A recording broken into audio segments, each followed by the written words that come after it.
Bonjour et bienvenue à vous, chers amis, dans ce tuto dans lequel nous allons voir comment est-ce qu'on peut déployer notre site sur un hébergeur en ligne. Pour cela, on va aller sur Google et on va chercher l'hébergeur. Je dis Google, voilà, parfait, et je tape WebHost. WebHost, voilà, je fais la recherche sur WebHost. Et voilà, je vais chercher 000webhost.com. C'est ça le site. 000webhost.com. Je clique dessus. Et une fois dessus, alors lui, il va me demander de m'identifier, c'est-à-dire de me connecter. Ou bien, si je n'ai pas de compte, du moins, que je crée un compte. Moi, pour le moment, je n'ai pas de compte, donc je vais cliquer sur commencer. Et en cliquant sur commencer, lui, il va me demander de créer un compte. Moi, j'ai déjà une adresse mail ici qui s'appelle LNZoox. Voilà, je me suis déjà connecté au navigateur.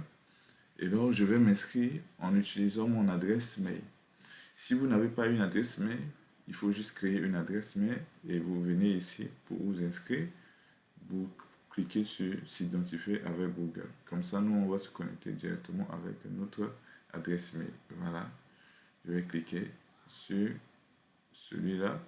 Parfait. Il dit connectez-vous à WebHost. Je dis oui, je continue.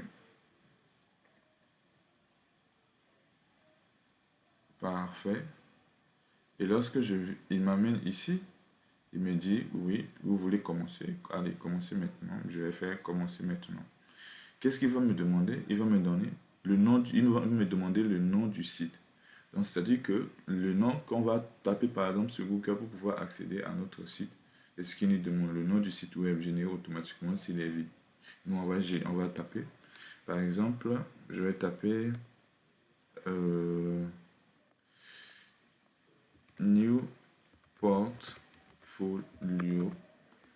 Ou vous pouvez donner n'importe quel nom, mais c'est juste un exemple. Mais vous pouvez dire quoi, par exemple, Stéphanos portfolio, Stéphanos ou bien Stéphanos Coder, quelque chose comme ça. Vous donnez un nom qui permet d'accéder à votre portfolio. Et maintenant, si ce nom n'existe pas, il va le créer. Si ce nom existe déjà, il va te dire que voilà, ce site ou bien ce nom de site a été déjà utilisé. Donc, parfait. Ici, je vais lui donner un mot de passe. Alors, je vais mettre un mot de passe. Le mot de passe là.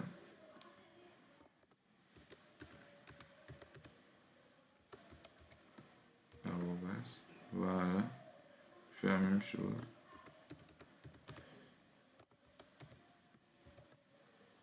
Voilà. C'est normal. Voilà. Donc, je donne le nom de mon site web que je veux avoir. Genre, je veux avoir quoi? Qu'est-ce que je vais taper? Le nom du site, ainsi de suite. Et je mets mot de passe. Le même mot de passe que je mets là-bas, je répète tout simplement le mot de passe et je fais créer. Je clique sur créer. Il va maintenant. Là, il dit un autre site web portant ce nom existe déjà. Ce qui veut dire quoi? Le nom de ce site-là, voilà, existe déjà. Donc, si on déploie un site en ligne et que vous avez déployé, deux personnes ont déployé le même nom de site, ça va être un peu compliqué. Donc, c'est pourquoi les moteurs de recherche, là, ou du moins les hébergeurs, font les vérifications pour voir si le nom que vous voulez donner à votre site, si ça n'existe pas encore. Pour moi, je vais donner par exemple Easy. New Portfolio Easy. C'est sûr que celui-là n'existe pas encore. Donc, il va tenter de le créer. Parfait. New Portfolio Easy.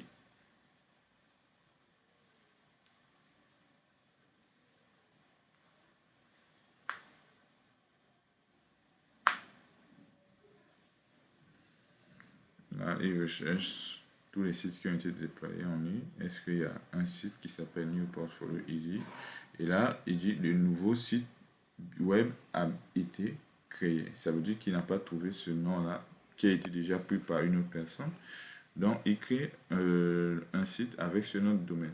Alors nous maintenant, qu'est-ce que nous on va faire? Une fois qu'on a cette information, du moins si on accède à cette page-là, on va avoir installé installateur WordPress, c'est pas ça qui nous intéresse. Ici, télécharger notre site web, c'est-à-dire nous on va faire le upload de notre site web. Je vais sélectionner celui-là, voilà. Et lorsque vous sélectionnez, il va vous amener sur ce dossier-là, sur cet espace. Et sur cet espace, ce que vous devez faire, c'est de rentrer dans ce dossier public HTML. Donc vous rentrez dans le dossier public HTML. Et lorsque vous êtes dans ce dossier public HTML, alors vous allez chercher votre projet. Mon projet se trouve ici. Voici mon projet. Alors le projet que je vais déployer, c'est ça. Alors, si je clique dessus, bon, je clique dessus, voici le projet en local. En local, vous allez voir le nom, file, ainsi de suite, là, votre disque D, ainsi de suite. Ça, c'est en local. Mais non, moi, mon objectif, c'est de pouvoir le mettre ici, dans cet espace-là, pour pouvoir accéder en ligne. Donc, qu'est-ce que je fais? C'est l'ensemble de ces informations-là qui constituent mon projet. Donc, je fais une sélection. Je sélectionne tous les fichiers. Je m'assure que mon fichier principal, le fichier d'accueil, s'appelle index.html. Et ensuite, je fais du drag and drop. Je fais clic gauche et je déplace ici, je le mets ici. Donc, je fais copier et je le mets dans cet espace-là. Et là, il va faire quoi? Je vais faire télécharger et il va télécharger tous mes fichiers dans cet espace-là. Parfait. Lorsqu'il télécharge tous ces fichiers-là, là, ça veut dire que déjà mon site, il est déjà prêt à faire quoi? À fonctionner. Tout à l'heure, on était sur cette partie. Lorsqu'on avait cliqué, il nous avait amené ici. Si on veut, on peut fermer tout simplement ce site-là. Sinon, on peut cliquer sur Web, voilà, Nouveau portfolio. Je peux cliquer sur Nouveau portfolio, du moins. Là, il ne me propose pas de cliquer. Moi, je voulais faire un petit retour, mais il n'y a pas de souci. Ce que j'ai dit, c'est quoi? Nous, on était sur un onglet. On était sur un onglet. Et lorsqu'on a cliqué sur l'onglet, il nous est amené sur cet espace où on doit faire du drag and drop sur de nos sites. Et on s'assure d'abord qu'on rentre dans le dossier HTML pour faire quoi? Prendre toutes nos informations, c'est-à-dire nos pages HTML, CSS, nos images, ainsi de suite, et nos vidéos, de les placer ici à ce niveau. Une fois qu'on a fait, je reviens sur la fenêtre là. Donc sur cette fenêtre, ce qui s'est passé, c'est qu'il avait créé un fichier, il avait créé notre site. Et notre site qu'il a créé, il va l'expliquer ici. Il va dire que voilà, c'est ici que je peux gérer mon site là. Donc si je clique sur gérer, je pourrais gérer. Mais avant, je peux faire quoi? Cliquer sur 3 points. Si je clique sur 3 points, il me dit, j'ai cette option là. Par exemple, je peux cliquer sur voir mon site. Il va ouvrir le site ici sur ce, voilà, il va m'ouvrir le site sur le navigateur. Et donc, qu'est-ce qu'on voit ici? On voit par rapport au nom de mon site, ici, c'est marqué New Portfolio Easy.00 WebHost. Donc, on peut voir qu'ici, il y a marqué HTTPS New Portfolio WebHost. Comme c'est un hébergeur qui fait un hébergement gratuit, bon, du moins, ce qu'on a utilisé, c'est l'hébergement gratuit.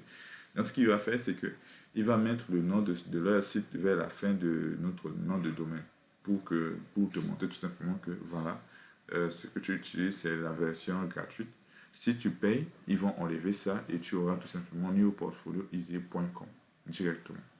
Mais au moins, ce site-là, il est disponible en ligne, c'est-à-dire qu'avec juste une connexion, n'importe quelle personne peut accéder à notre site web. Alors, maintenant, je viens ici, surtout là où on était, là, notre espace, là, la première fenêtre qui était là. Donc, au lieu de voir le site aussi, je pouvais dire gérer le site. Lorsque je clique sur gérer le site, là, il me donne des statistiques, des tableaux de bord concernant des informations de mon site. Et je peux faire tout ce que je veux, ainsi de suite, ainsi de suite, ainsi de suite. Alors donc, ici, vous pouvez voir tout ce qu'il faut pour pouvoir manipuler votre site. Ici, il dit nom de domaine, sous-domaine, redirection, tout ce que tu peux faire pour pouvoir gérer. Ici, tu peux même faire une connexion avec la base de données. Pour l'instant, ce n'est pas l'objectif. Alors, je vais partir sur paramètres du site web. Et ici, outils. Définir l'adresse, gestionnaire de fichiers, gestionnaire de base de données. Je clique sur gestionnaire de fichiers. et vous allez voir qu'il va m'amener sur l'espace là. Donc là où il y a gérer notre site, là où on a cliqué sur gérer notre site, c'est-à-dire lorsqu'on a notre site internet, l'espace là qui nous permet de gérer notre site, on peut voir il y a l'onglet outils. L'onglet outils permet de pouvoir gérer un peu certaines informations. On peut déployer un site et puis après on vient, on met à jour le site. Mais comment se passe? Supposons que nous, on a perdu tout ça, bien ces deux fenêtres-là, on n'a pas. Lorsqu'on se connecte sur WebHost, on aura cette information.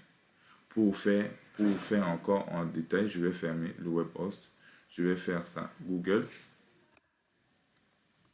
et je vais taper WebHost et je vais me connecter. Google.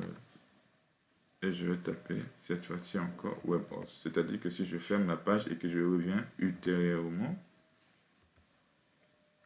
WebHost,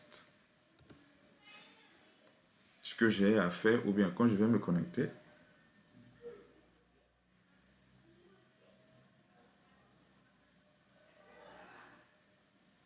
le WebHost qu'on cherche, il est où? Il est ici. Parfait. Et maintenant, je vais dire quoi? S'identifier. Voilà, dès que je viens, parfait. Comme j'ai déjà créé un compte et que je suis déjà connecté, il m'amène directement, en général, ici à ce niveau. Et maintenant, si je veux modifier mon site web, je pars sur Gérer. Si je veux modifier les fichiers ou bien je veux apporter des mises à jour, je pars sur Gérer, je pars sur Outils. Et là où il y a marqué Gestionnaire de fichiers, c'est là-bas qu'on upload nos fichiers. Je clique sur Gestionnaire de fichiers. Il nous amène ici. Parfait. Et nous, on peut rentrer dans le dossier public et on peut voir tous nos fichiers. Supposons que je veux modifier après mon CSS. Je peux cliquer sur le fichier CSS là. Il ouvre la page. Il ouvre, ça c'est pas le fichier CSS que j'ai cliqué. Ça, le fichier CSS il est là. Je clique sur le fichier CSS. Voilà, il m'ouvre mon CSS et je peux faire une modification en ligne directement. Je peux venir par exemple ici, ajouter des lignes de texte, ainsi de suite, et puis après enregistrer. Pour l'HTML aussi, c'est la même chose. Maintenant, toujours ici, si je veux accéder à mon site web, qu'est-ce que je fais? Je vais partir sur le site internet et là, je vais voir que l'information sera là. Je fais 3 points, voir le site. Et parfait, le site, il est là. Maintenant, pour savoir, est-ce que c'est possible de pouvoir me connecter, si j'ai la connexion, là, je suis sur Chrome. Je suis sur Chrome. Ce que je vais faire, c'est quoi? Je vais prendre ce lien. Je vais prendre ce lien. Et là, je vais venir sur, voilà, ici. Je vais ouvrir une fenêtre. Je vais copier ce lien-là. Donc, ce lien-là, dès qu'une personne est connectée, une personne peut taper ce lien pour pouvoir voir votre site en ligne. Si je fais ça, vous voyez que là, il va recharger mon site. Et là, parfait. Donc, voici comment est-ce qu'on fait pour pouvoir faire le déploiement en utilisant le site web, en utilisant l'hébergeur WebHost. Et maintenant, comme c'est un hébergement gratuit, il ne propose que d'héberger un seul site à la fois. On ne peut pas héberger deux sites. Si vous payez l'hébergement, vous pouvez maintenant héberger plusieurs sites.